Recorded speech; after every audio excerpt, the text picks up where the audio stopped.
1 week before the wreck. That's when it started.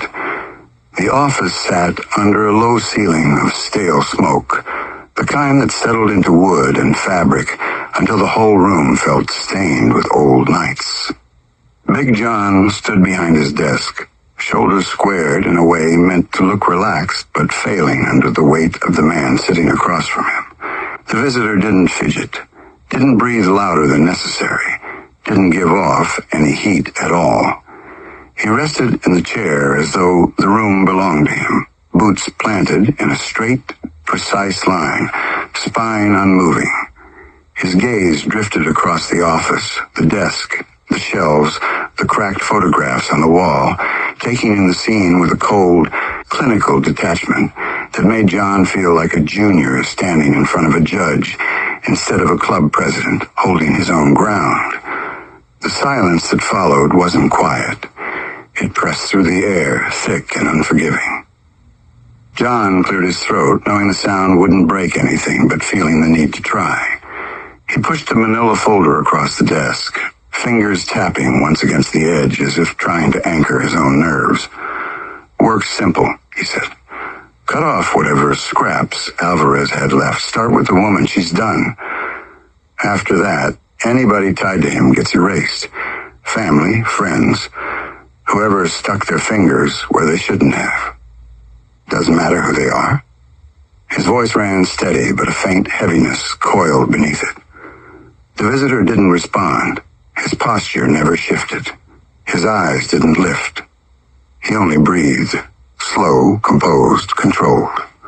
John leaned down, pulled a half stack of bills from the bottom drawer, and set it on the desk without ceremony. "First half. You get the second when the tree's cut down to the roots." He didn't expect gratitude. He didn't get any. The man finally tilted his head, a slight motion that felt less like acknowledgement and more like an internal checkmark. John stood, motioning him toward the hall. The hitman rose in a fluid motion that barely disturbed the chair beneath him, his boots landing against the floor with a quiet thud that somehow felt louder than a slammed door. They walked down the narrow hallway without speaking. The air grew cooler with each step, the light dimming as they approached the last door on the left. John paused for a single breath, hand resting on the knob as if the moment needed an unspoken warning. But the visitor didn't wait. He reached past John, nudged the door open with the edge of his glove, and stepped inside the cramped broom closet without flinching. Lena lay on the concrete, body twisted at an angle that made the truth unmistakable. Her skin had lost its warmth, settling into that pale stillness that carried its own kind of silence. Blood had dried along her temple in a dark trail, collecting beneath her cheek and spreading into the grit on the floor. Her hair spilled across her shoulders like something abandoned by the night itself, strands clinging to her bruised jaw, lips slightly parted but breathless. The rope that had held her wrists no longer served a purpose. Her eyes remained half open, fixed on nothing. The last moment of her life frozen in the dull glaze, reflecting the weak light overhead. The hitman crouched beside her with a controlled ease, studying the body the way a craftsman studies the final stage of a finished piece. Not with pride, not with revulsion, just evaluation. He slipped a small camera from inside his coat. No flash, no commentary, just a soft, mechanical click as he captured the first image, then another, then a close shot of the wound, each photo taken with the same steady rhythm, as if documenting a routine detail rather than a murder that mattered to anyone in the room. John stood in the doorway, arms hanging stiff at his sides. He wasn't bothered by the body. He'd seen plenty. What unsettled him was the man taking pictures with the focus of someone removing a defective part from machinery. When the hitman finished, he slipped the camera into his coat and hooked his hands beneath Lena's shoulders. Her body lifted easily, weight shifting into his arms as though gravity offered no resistance. He stepped out of the closet, carrying her down the hall without needing directions. John followed, boots dragging slightly behind the steady march of the man ahead of him. They reached the back lot. The air smelled of oil and rain settling into dirt. The hitman set her down beside a rusted metal drum, easing her into the gravel like he was placing a tool onto a workbench. He crouched again, adjusting her head with 2 fingers beneath her jaw, pushing her hair aside so the wound showed clearly. He took more photos, patient, methodical. The night didn't interrupt. The wind didn't stir. The world simply watched him work.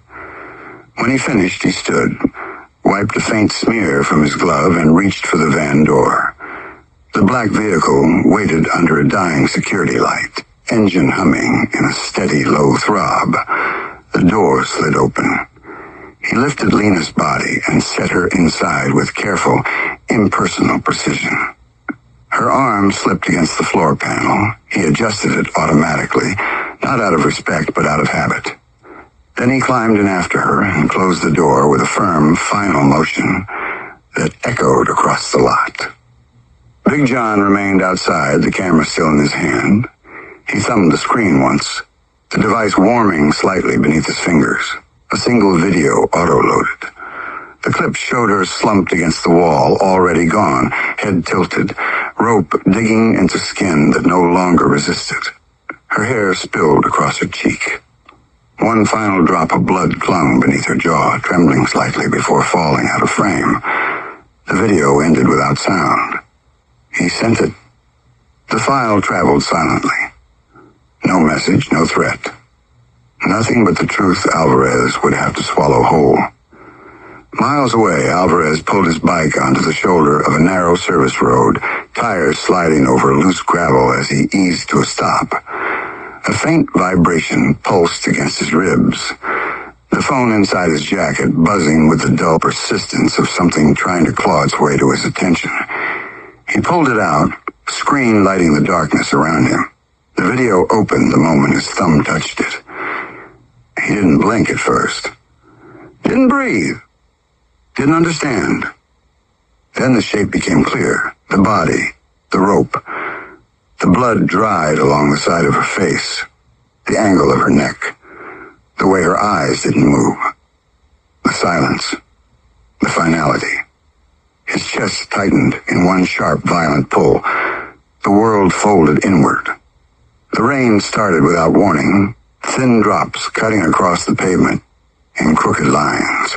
His hand shook once, just once, before he hurled the phone into the ditch, the device vanishing into the grass with a soft thud, swallowed by the dark. But the image didn't vanish. It stayed. It carved itself behind his eyes and refused to leave, looping until the night around him felt colder than anything he'd ever known. The van drifted out of the lot without headlights, swallowed by the dark as if it had been built for moving unseen. Big John stood under the weak security bulb, arms folded, the cold settling into his bones despite the leather clinging to his shoulders. The night pressed thick around him. He listened to the engine fade into the distance, the gate rattling shut behind the vehicle, with a clang that echoed longer than it should have. He looked down at the camera still in his hand, its blank screen reflecting the faint tremor in his grip. For a man who'd carried bodies, burned evidence, cracked skulls in parking lots, the weight of that small device felt different, heavier, sharper, almost personal. He didn't like that. Down by the river, the hitman navigated the mud-slick incline with the confidence of someone who'd made this kind of trip too many times to be surprised by weather or terrain. The van's engine sighed into silence as he stepped out. The river churned in slow, heavy swirls, its surface broken only by branches caught in the current and the dim reflection of cloud-choked sky. He opened the rear door, reached inside, and lifted Lena's body as though weight and rigor meant nothing. Her limbs didn't resist. Her face remained slack, eyes half open, fixed in that empty stare that no longer belonged to the world she'd been taken from. He carried her toward the water without expression, boots sinking into the mud with soft, deliberate sounds. The riverbank welcomed her with a cold, wet embrace. He crouched to secure the weighted chain, wrapping the links around her torso and fastening the lock with a quiet click. The current lapped at her boots, as though urging the process forward.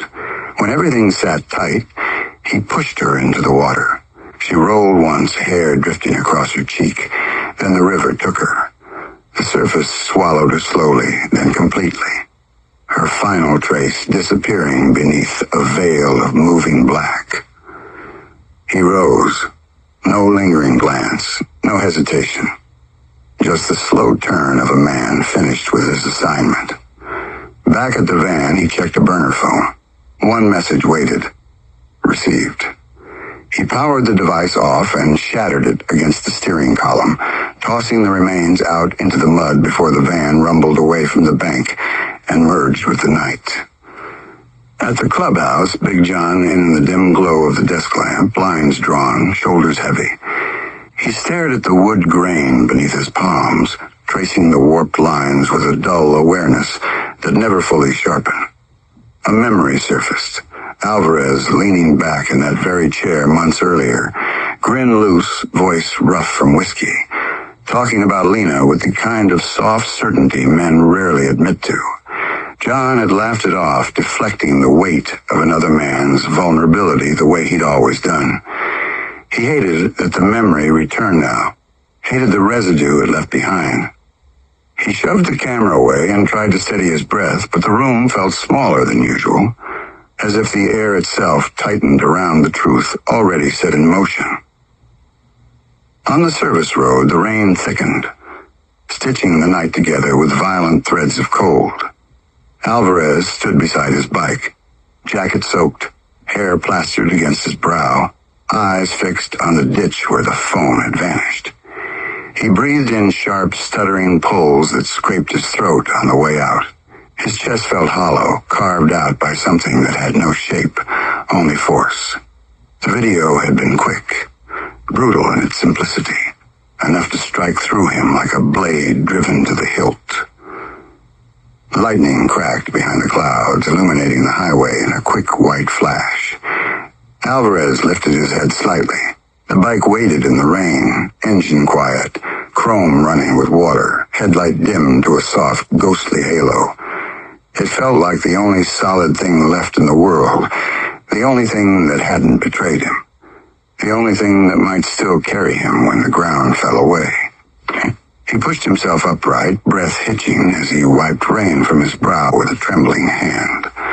The cold bit into him. The storm pressed harder. His vision blurred for a moment, only to sharpen again with a clarity that frightened him.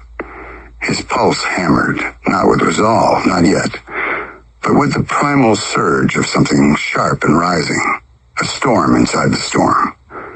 He climbed onto the bike. The seat felt colder than it ever had.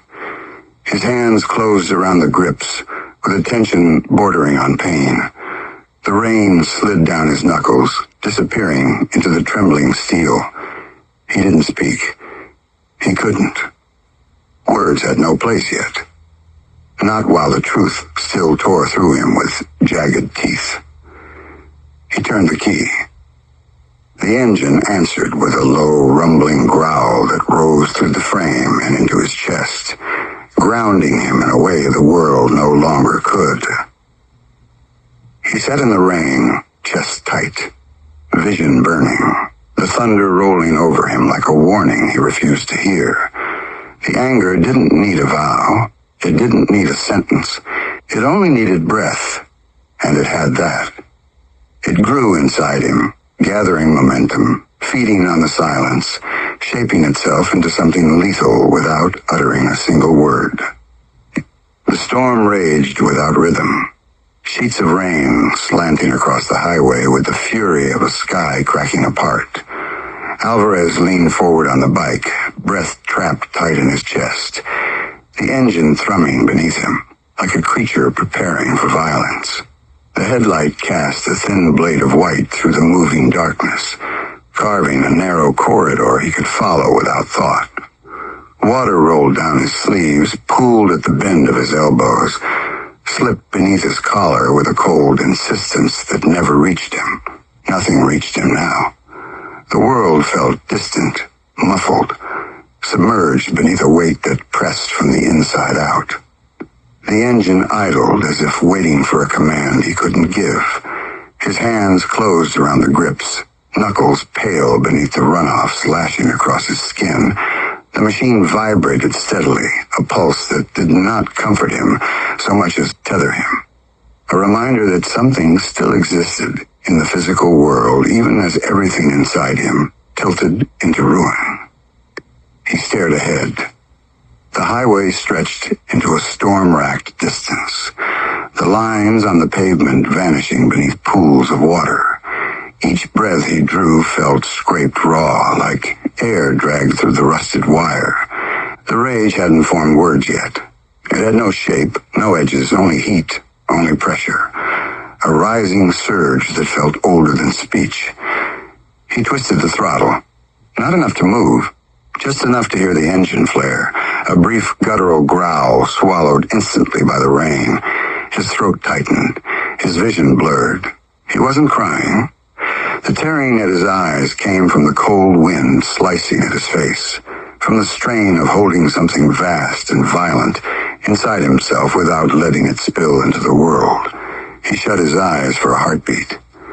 Lena's face appeared behind the lids, still slack, blood darkening one side of her cheeks. A life halted mid-breath. A warmth he'd leaned on ripped away with deliberate calculation. The image didn't flicker. It burned. He opened his eyes and let the rain strike them raw. The world sharpened.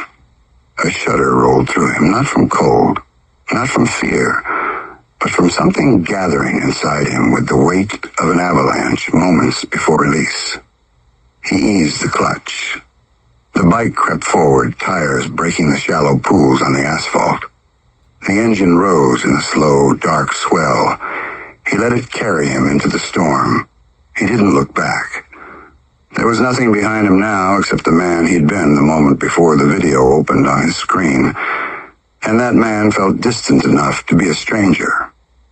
Miles away, the service road sat empty again, washed clean by the rain except for the faint glimmer of plastic fragments sliding toward a drainage grate. The storm pulled the pieces along in lazy drags, burying them without care. The world had a way of swallowing evidence long before men were ready to lose it. At the clubhouse, Big John stepped out the side door and stood beneath the overhang where the rain couldn't reach him. The clouds hung low, heavy with the same quiet threat that lived in the back of his mind. He dug for a cigarette and lit it with hands steadier than he expected. Smoke curled upward in thin, wavering lines, twisting into the dark before disappearing into the night's wider hunger. He stared across the lot at the empty space where the van had disappeared. The gate shuddered faintly in the wind. Something in the silence pressed at him. Not guilt, he didn't believe in that, but a recognition of the future shifting its weight. Trouble didn't always roar when it arrived. Sometimes it crept into the bones first, a cold awareness settling in like a premonition. He took a slow drag and exhaled through his nose, the smoke drifting across the wet asphalt in thin ribbons. Behind him, voices murmured from deeper inside the building, low, restless, uncertain. The men didn't know the details yet. They didn't know what flicker had just passed into the world or how far the flame would travel. But instinct moved through them in quiet signals, the way animals sense a storm long before it touches the ground. Big John flicked ash over the railing. The storm swallowed it instantly. He drew in another breath, letting the cigarette smolder until the heat reached the filter. When it burned his fingers, he dropped it and crushed the ember beneath his boot. He stood there a moment longer, listening to the rain and the faint hum of machinery deep within the building. Then he turned and stepped back inside, letting the door close behind him with a dull thud. Across town, The hitman parked the van in an abandoned industrial strip where buildings sat hollow and windowless like gutted husks awaiting demolition. The rain hammered the metal roof in hard, rapid strikes. He killed the engine, stepped out, and moved toward a warehouse lit by a single overhead bulb flickering in the wind. The door clicked open before he reached it, a slit of yellow spilling across the concrete. A narrow figure stood inside, holding the door with two fingers as though the weight of it was offensive. No greetings passed, no questions. The hitman stepped in. The door shut behind him, sealing the storm outside. The interior smelled of oil and dust, the air thick with years of quiet operations never meant to be recorded. The man waiting for him, a long-faced figure with sharp features and a posture built out of calculation, gestured toward the far corner. The hitman placed the camera on a steel table. The man opened the device, scrolled through the images, and nodded once. Approval. Payment would follow in its own time. Any complication? The man asked. The hitman shook his head. No elaboration offered. None required. The man closed the camera with a soft snap. Good. His voice carried no urgency, just instruction, spoken like weather reports or schedules. Loose ends. That's what destroys organizations. The hitman nodded once, turned, and left the warehouse without sound. He walked back into the storm as if the rain were nothing more than a temperature shift. On the highway, Alvarez rode with his jaw tight and his breath ragged. The bike cutting through the dark with the strength of something driven past its natural limits. The storm blurred into streaks around him, the world reduced to motion and rain and the steady roar of the engine beneath him. He didn't speak. His throat couldn't form words even if he tried. He had no vows to give the night, no declarations to carve into the air. He carried only the image of her, the stillness, the finality, the unbearable quiet of it. And beneath it, rage swelled without language, a raw rising tide that pressed against the edges of his ribs like something trying to break its way out. The storm whipped around him, but he didn't slow. The road ahead dissolved into water and darkness, but he didn't blink. The bike screamed through the rain with a voice that felt carved from the same wound opening inside him. The anger didn't need shape yet. It only needed breath. And as long as he stayed upright on the machine, it had that. It grew inside him, silent and alive, waiting for the moment it would finally be given direction.